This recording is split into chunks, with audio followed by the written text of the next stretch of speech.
This is a Wild Games Production podcast.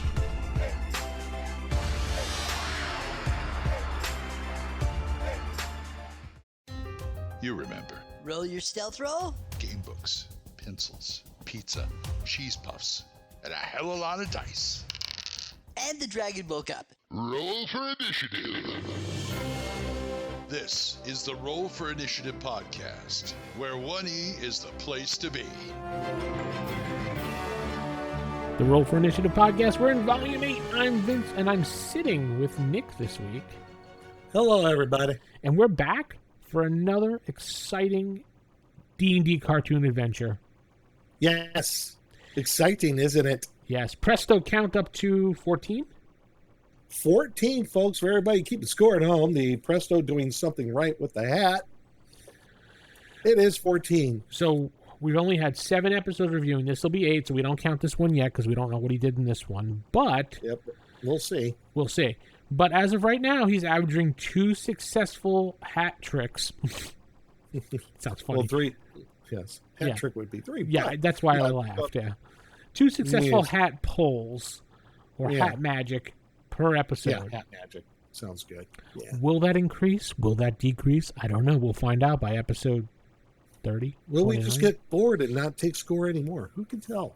No, Nick will take score until his knuckles bleed. Wow, you are a hard taskmaster. Yes. So let's get it on with this one. Go on, man. Are you enjoying the show you're listening to right now? Great! Why not head over to patreon.com/WGP and support that show for as little as $1 a month. $1 a month goes a long way to helping support the network of Wild Games Productions. Again, that's patreon.com/WGP. Thank you. All right. Well, next episode is episode 8, Servant of Evil. This one came out on November 5th, 1983. So, week after Halloween, still sucking down candy from Halloween, maybe, more than likely. Another Jeffrey Scott episode. Another Jeffrey Scott episode says, Bobby's birthday is ruined when Sheila and the others are captured and thrown into Venger's prison of agony. With Dungeon Master's guidance, well, that's debatable. Yeah. Bobby and Uni must locate the prison, befriend a giant, and rescue their friends. So that's the synopsis of this episode. And unlike other episodes, it actually starts differently. For once. Hold on to your hats. It actually starts with the prison of agony with Venger. Ugh. And there you see this little dwarf again, who's, because dwarves get captured, that's what they do in this world. Mm-hmm. He's begging for his mercy. Mm-hmm. And there's this, I thought, an ogre. His name is Karox. Basically is his servant, and Venger orders him to throw the dwarf into his prison of agony. I don't know what he is if he's not. What is he? I thought he looked like an ogre to me, but who knows? Yeah, true. So he's ordered to do it. He's like, I don't want to do this anymore. And Venger's like, you don't do it, I'll destroy your homeland. He shows like a picture of his homeland and his globe, like simulating its destruction. And so Karox does no choice to take our little dwarf friend here and toss him into the Dungeon of Despair, I believe, right? Prison of Agony. Prison of Agony, Dungeon of Despair. No, it's Prison of Agony. Prison of Agony. Yes. It's still nasty. It's not fun. True. And then he throws him in there and scene. We move on and we find out happy birthday. It's Bobby's birthday. And Eric scares Bobby with a scary mask. You never found out how old Bobby was, though. Well, no. And we've got to figure out how long have they been here. They have to celebrate birthdays. So, been here a while.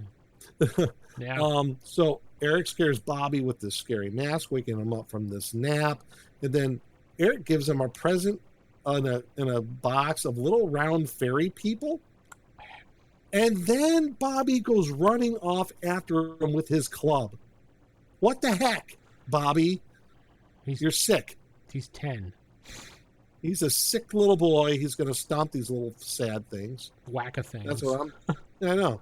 That's what I'm thinking. And then all of a sudden, you have lizardmen jumping out of the trees. They're like, I think Hank says, Avengers Lizardmen. Yeah.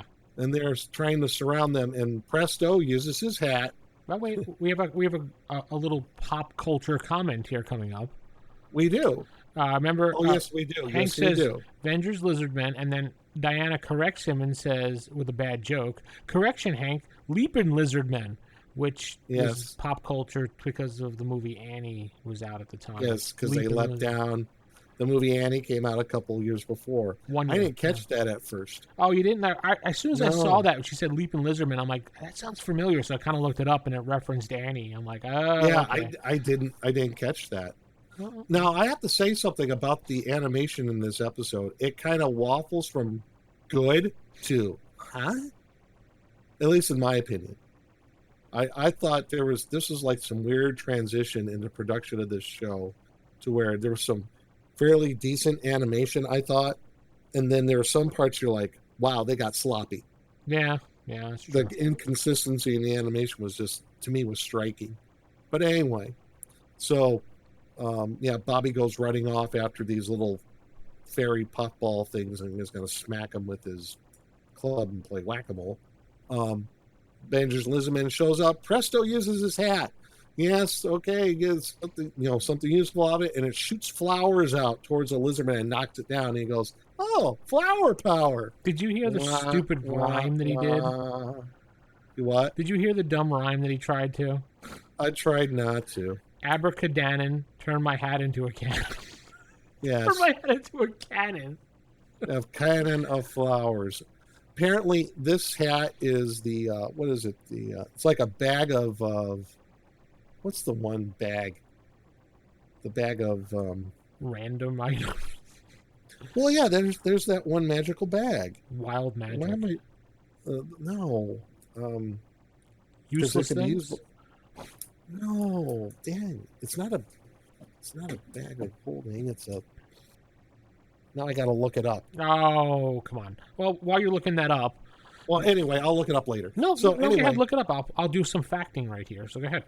Oh, okay. It'll take me like just a few seconds. Yeah, that's fine. Well, the lizard men, right? Lizard men you can find in the Monster Manual, and also they introduced later on, which I was talking to Nick about the show before the show. That in the Fiend Folio they list the Lizard King, which I did some digging into the Lizard King, and people reference that to a joke from the Doors song, Not to Touch the Earth, because at the end he says, I'm the Lizard King. But I don't see how that's really connected unless they meant to do that. I wouldn't be surprised knowing the time frame and who wrote it. I could see the stretch of the Doors being used there. Yeah, maybe. I think it's kind of a stretch, though. But yeah, the bag. Okay. It's like the bag of tricks. Oh yeah, bag of tricks. It's basically it's a hat of tricks. Mm-hmm.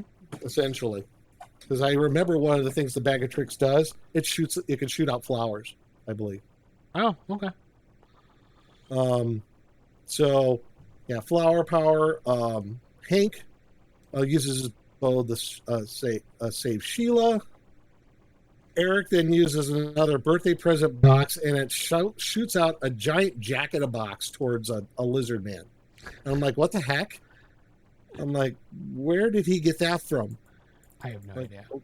And then they're surrounded by more lizard men, and then they're surrounded, and I guess you assume they're captured.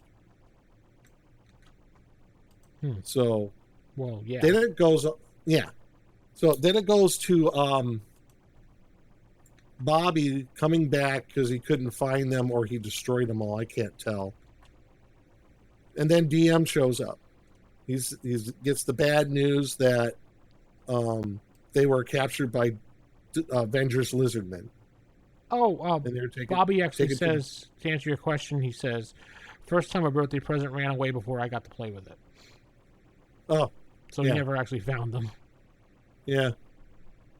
At least that's what he says. Okay.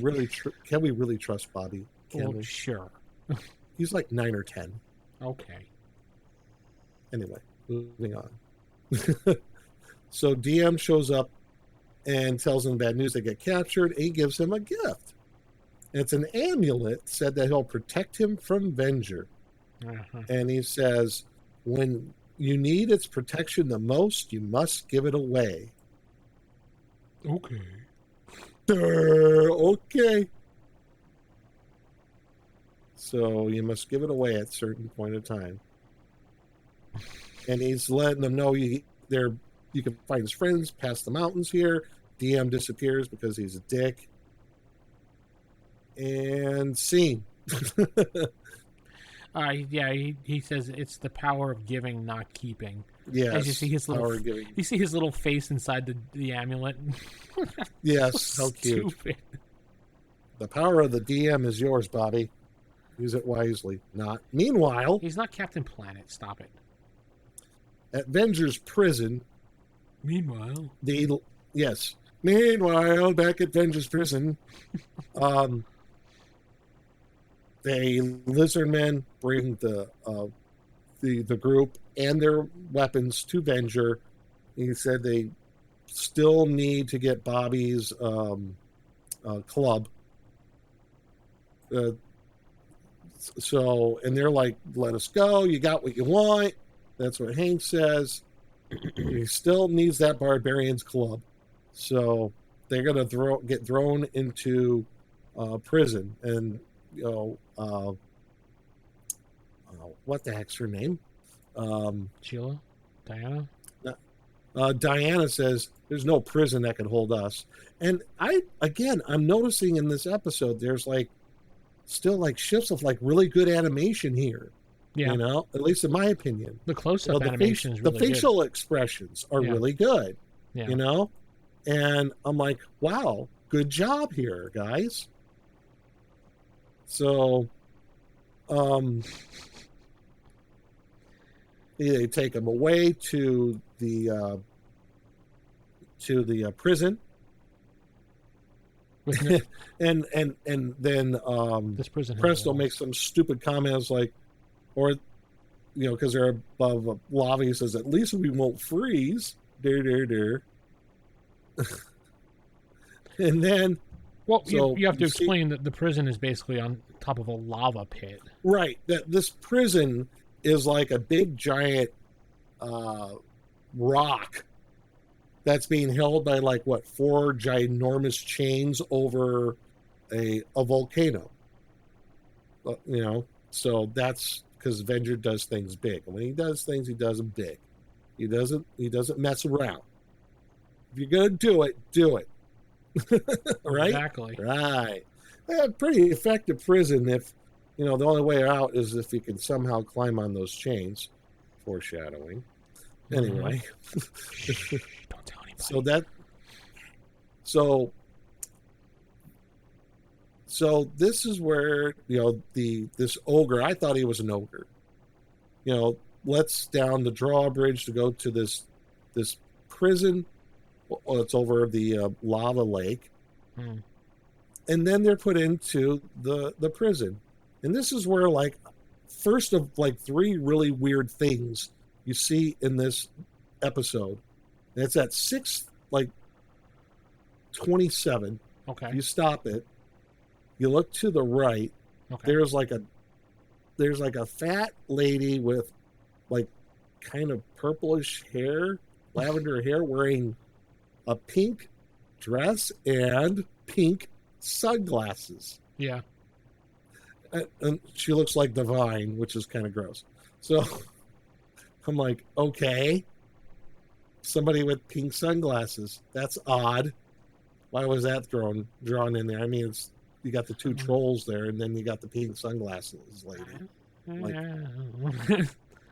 Weird. And then some frog thing bothers Eric. He's like, get away from me, wart face. Oh, yeah, that's right. Get away from me, Warface.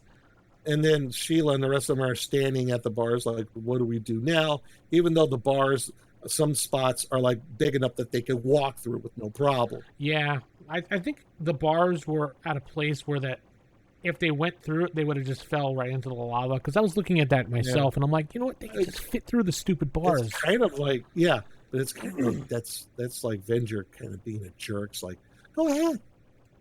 You can slip through those bars. Oh, look at all that lava down there. Go ahead. Get burned, kids. Get burned. Burn. So, and then that's how the scene ends with Sheila whining. We go back to Bobby Quest here, as I call it now. It's Bobby Quest. Bobby and Uni Quest. Yes, well, Uni. They're lost.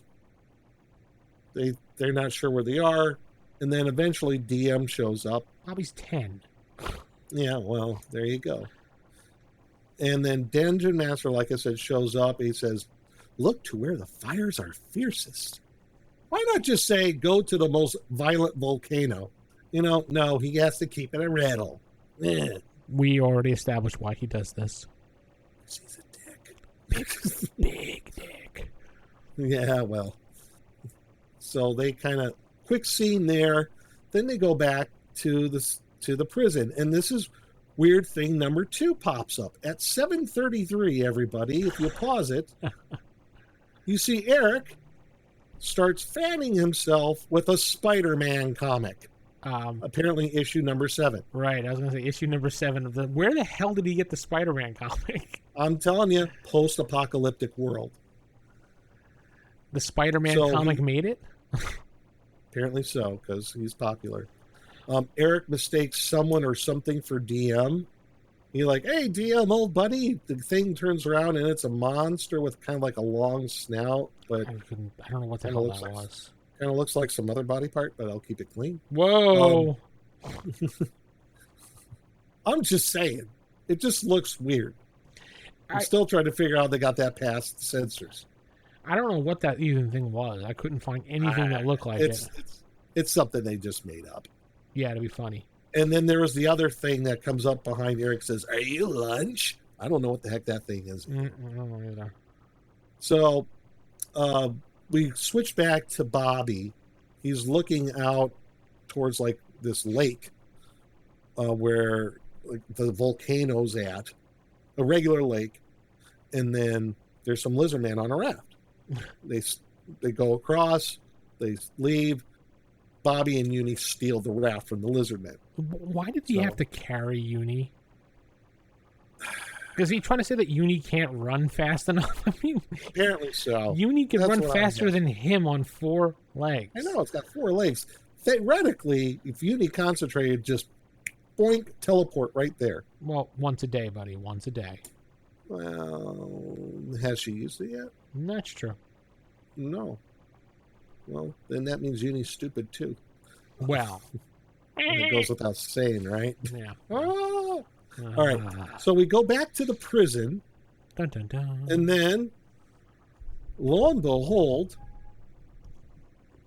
they're sitting around, and there's this cloaked figure that comes by. It's like, "Are you the ones who defy Did you Avengers notice evil?" Well, hold on. Did you notice that Diana snuggling with Hank against the wall?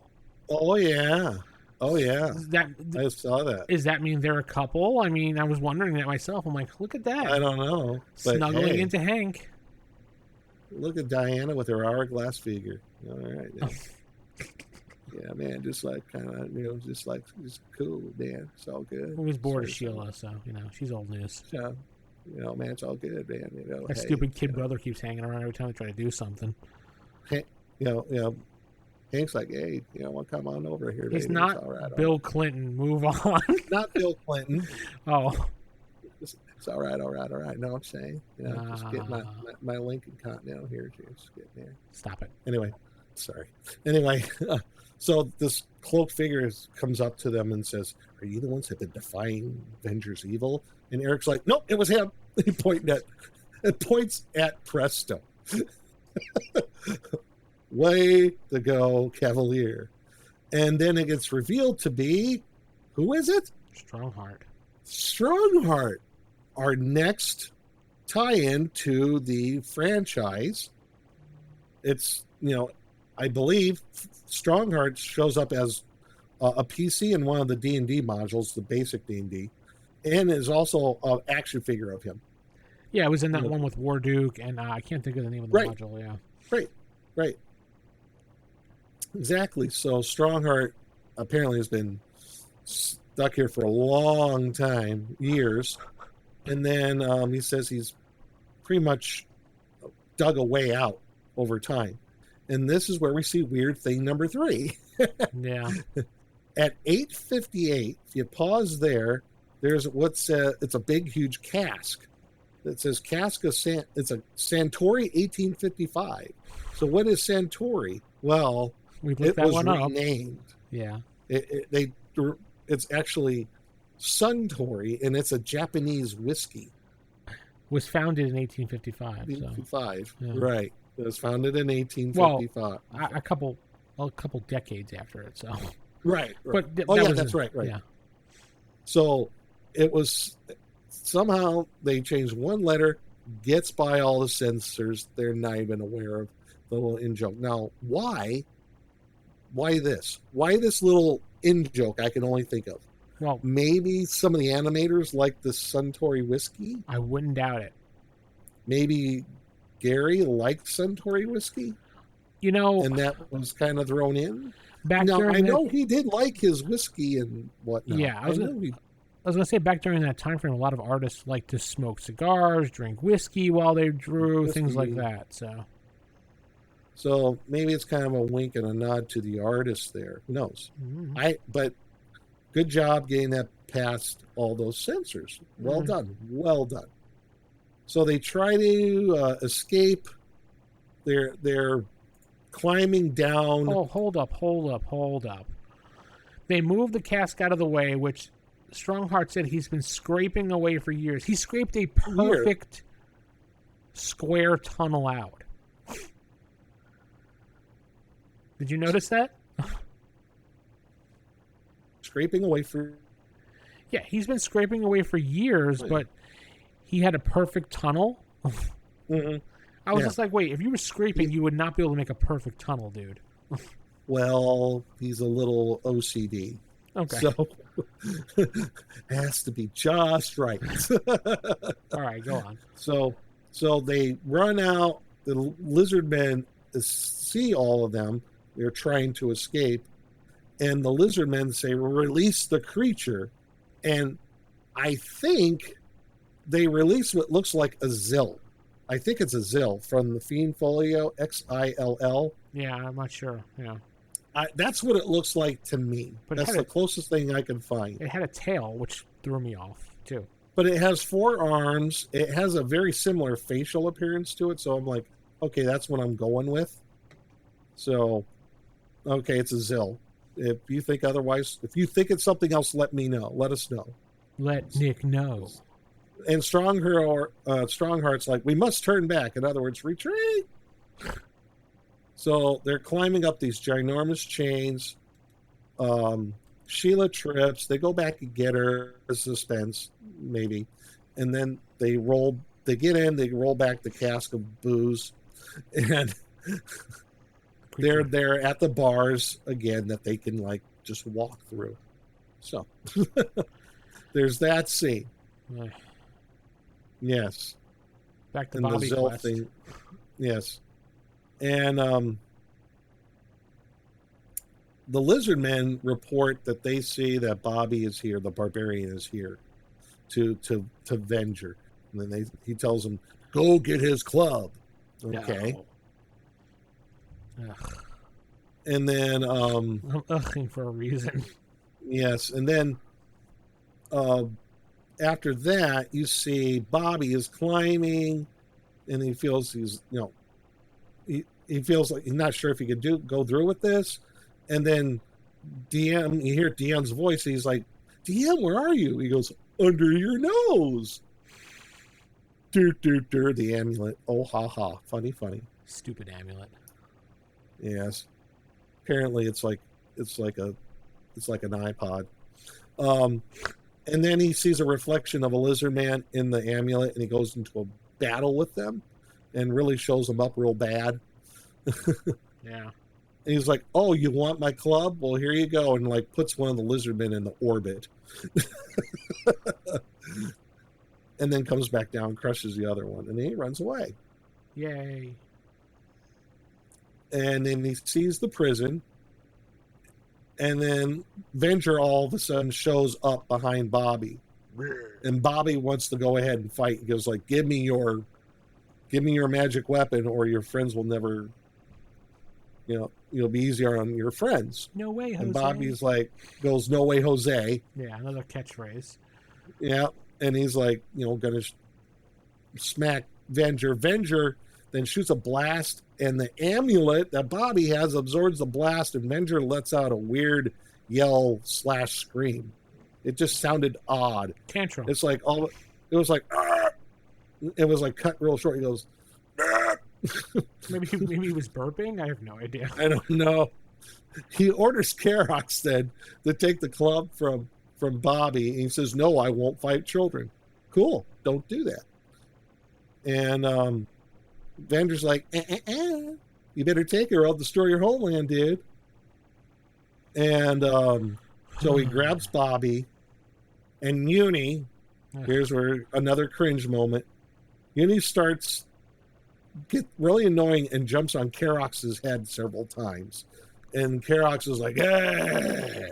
Starts going after him, running after him. Bobby's running away.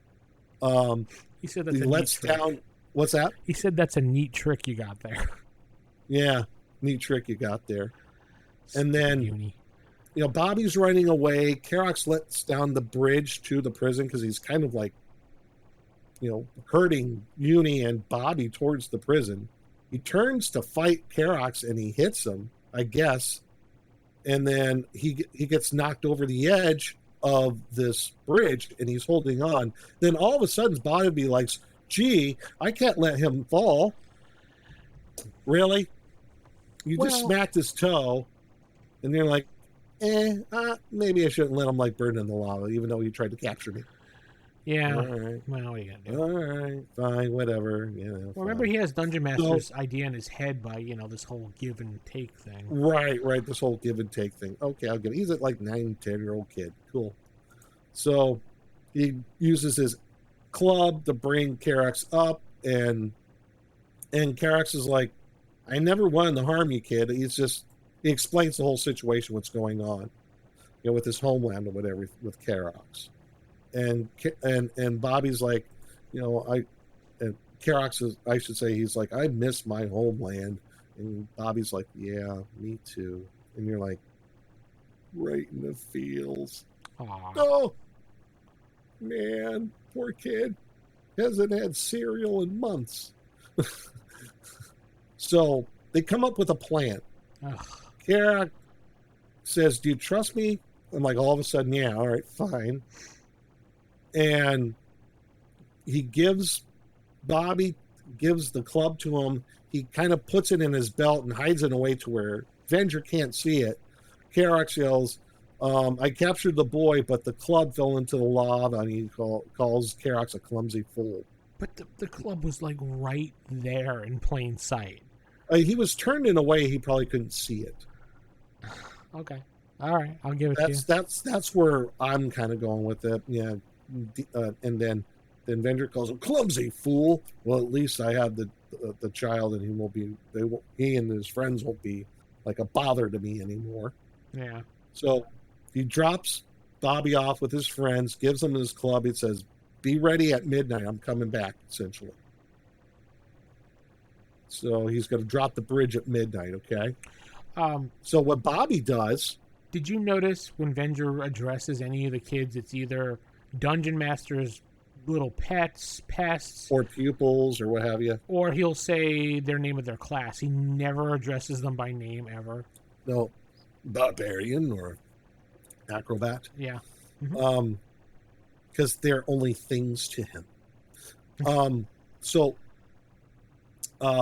when Kerox drops off Bobby and Kerox comes back to his club, Bobby gives the amulet to Kerox and says, hey, you might need this. And then Eric gets all pissed off. It's like, why'd you give that to him? Like, you moron? Because Dungeon Master said what? I had to give it away. Yeah. So, and Sheila talks some sense into him. Says, if Kerox is our way of getting out of here, if Venger gets the Kerox, we'll never get out of here. And he's like, okay. He's like, and Eric shuts up. Well, it made sense. I mean, right. And then they're reminiscing about their weapons, how they could get them. And then Strongheart mentions, once I had a magic weapon, a magic warhammer. A golden warhammer. A golden warhammer. So is he a paladin or a cleric? I'm going with a paladin. I am too. I'm going with paladin. It also looked a lot like Thor's hammer too. Right. So midnight approaches. How would you know in this place? I have no idea because the sky is always dark around this volcano. It's not like anyone has a pocket watch. Right. So the drawbridge is let down. Bobby knocks down the door. They're running out. The lizard men see them. Pull up the drawbridge. The drawbridge is going up. It takes like 4 lizard men to do it, but they get the thing to go back up, and they're sliding along the drawbridge. So as they slide along, they basically slide into the dungeon of Avenger. And the drawbridge closes. They're running along, and then Hank goes like, "Oh, the dungeon," and then Strongheart goes, "Yes." There's like a foot thick steel door, and Bobby's like, "Hold my beer, I got this," and knocks it down. And there you see hanging on the wall is Strongheart's helm and his golden hammer. So apparently the helm is magical too. Oh, that's what I'm assuming. The module we were talking about, I was just looking it up, is XL1 Quest for the Heartstone Adventure module. Is that? Oh my gosh! Did they take the Heartstone thing from the previous episode and incorporate it? Mm-hmm. They must have. It came out in 1984. Okay. But now, Warduke was in Shady Dragon Inn. Was he now? AC1, yeah. Cool. Okay, so he shows up again. Hmm. Huh. All right. So, Strongheart gets his warhammer and his helm back, and then he sees Bobby. He's like, good job, kid. And then, boom, right through the door is Vader. I mean, Venger. Whoops. Right through the wall. Lizardmen show up, and this is where it gets kind of cool, folks, because guess what? Lizardmen show up, and guess who uses the weapons of power? That's right, the Lizardmen. Yeah. The Lizardmen are actually using the magic weapons. Mm-hmm. They're not just sitting in a pile, just like, any other, like, magical treasure. The Lizardmen look competent in using these things. But I thought the animation with the lizard man using the cloak was really good. Yeah. That looked really cool. That was cool.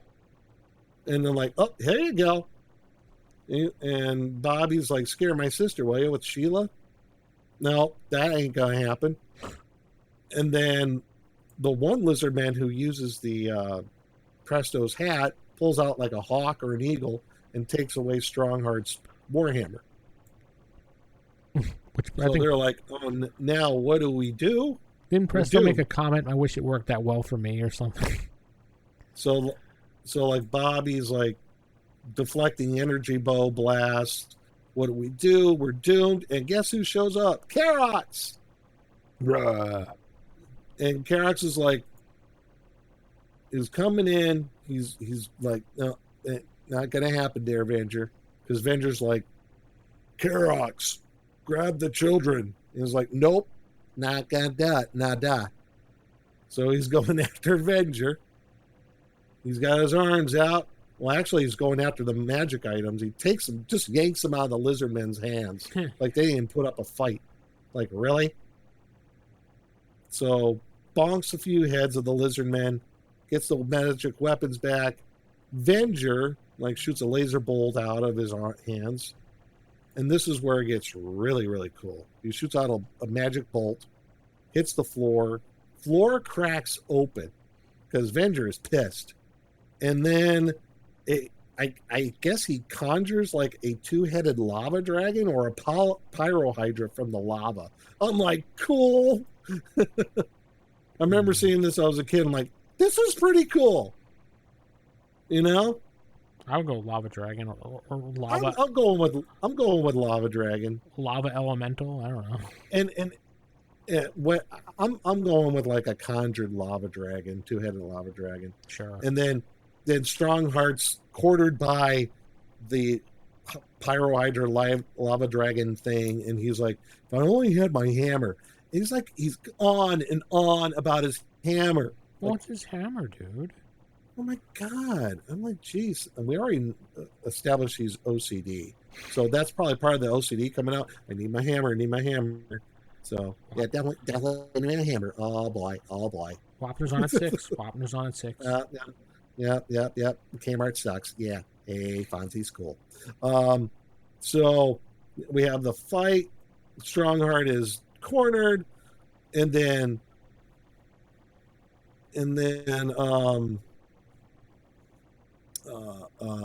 Diana uses her staff to knock the hammer out of the hawk's grass. Strongheart gets his hammer back, and apparently it produces a force field around him when he wields it a certain way, just like Eric's shield, I guess. And then Eric's cowering with Presto. Lava or fire shoots out of the lava dragon's mouth. He's like, get with the magic, Presto. And then, Presto's there. And this is where he does one of the most useful things is pulled out of his hat. A fire hose. So that counts. That so counts. Along with the flower power thing. That counted. It knocked the lizard man down. He's back for his 2 for 2. He is at 16, folks. 16. Yay. So he conjures the fire hose, and it's actually quite hilarious because, weakling Presto here is trying to, hold on to this, fire hose. He's like, not at me, you drip, like Eric says, points it at the lava dragon. It's like cooling the lava into rock. And the thing slowly is like turning into rock. He gets some help from the rest of the group, controls the fire hose. The thing is solidified, and the threat is gone. And then Venger's really pissed. Where was the fire hose connected to? To elemental plane of water. Okay. That's what I'm going with. Okay, sure. That's what I'm going with. Okay. As good as anything. So Venger is really ticked off. So he's going to he's bringing down the fury of the whole volcano around them. He's bringing the whole place around, and he's basically trying to get the volcano to erupt. Right. And then all of a sudden, Karox bear hugs Venger. He's like, and Venger's like, dude, dare? He's like, yeah, I do, because I got this amulet. Go protect me. What you got to do about it? What you got to do about it, yo? and then Venger's like, you really certain about that? And they I guess teleport away in some fashion into this ball of light, like the wicked witch, like the witch of the north. They're like leaving. They're running away. Venger shows up with Karox again. He's like knocked on the ground. It's like, you dare defy me. And then your homeland's gonna bite it. He shoots another blast at Karox, and the amulet deflects the ball of energy back to Venger, knocks him into the lava, Yeah. and he disappears. Yay. He doesn't die. He just disappears. They even questioned like, where he went too at that point. Yeah, he like, I guess, teleported. The volcano is erupting now. Yeah. They're letting all the creatures out of the prison. Strongheart yells, "Run, my friends, run!" And this is where the creation of the creatures gets kind of like, how should I say, sloppy and weird. Yeah. You see some trolls. You see like,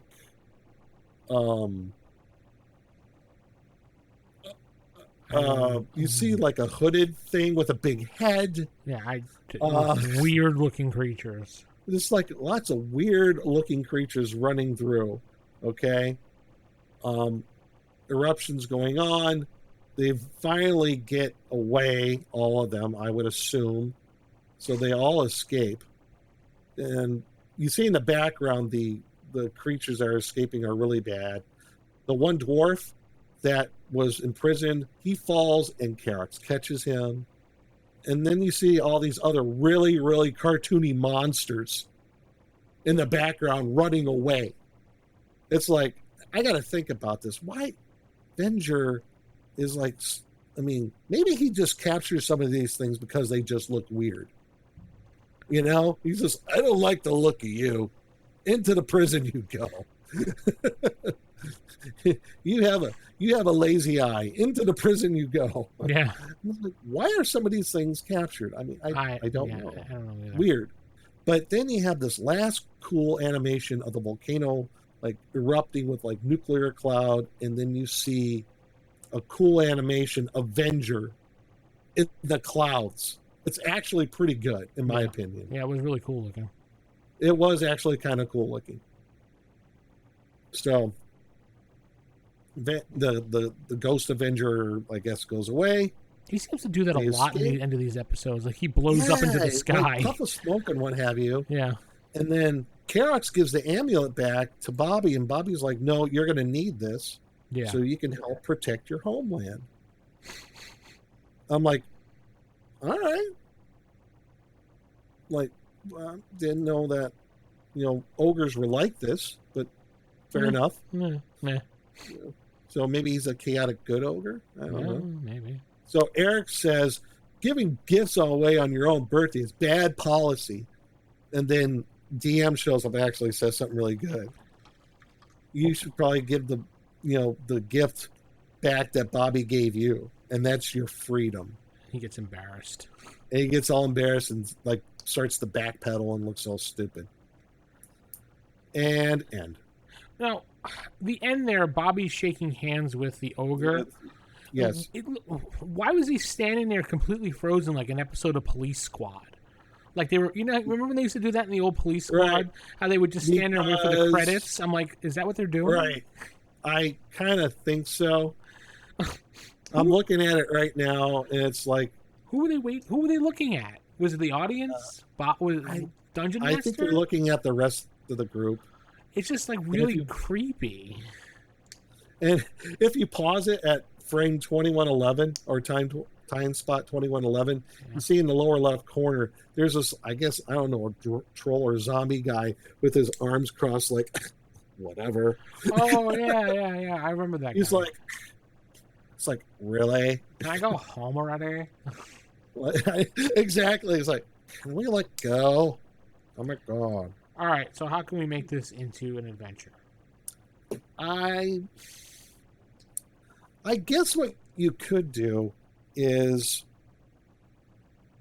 maybe you have this, you find out that certain people have been captured and imprisoned by some nefarious bad guy, and one of them, I don't know.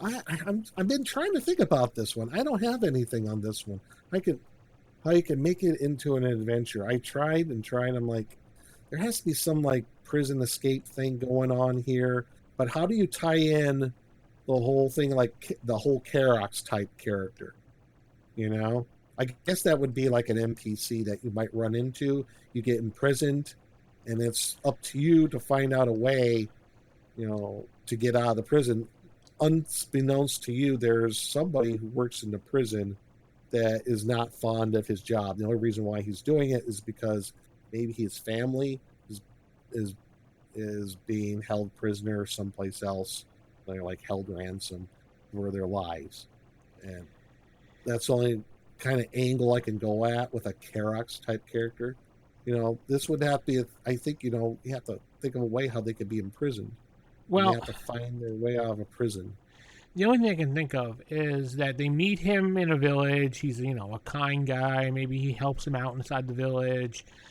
And then, like, the big bad of the week comes in the middle of the night and kidnaps his family. And then you go on a quest with him to go find them, which you find out they're in a prison. And then you're leading the revolution to get the people out of the prison, and the big bad steps out and says, "You will not find your family here. I have your family in a hidden location. Go turn on your team," and we'll do that whole thing like that. And since the big bad has the family in a location, the guy has no choice but to turn on the party and do it that way. Yeah, you could. Absolutely. That's the only way I can think of. It's the only way I can think of, too. Yeah, yeah I just... the obviously the guy who's the Kerox like character, he's an NPC. Oh yeah, obviously. So, all right. So, tell us what you'd use this in an adventure. Let us know, rfistaff@gmail.com, or hit us up on Facebook, RFI Podcast, or on Twitters. And we'll be saying good night, everybody. Good night, everybody.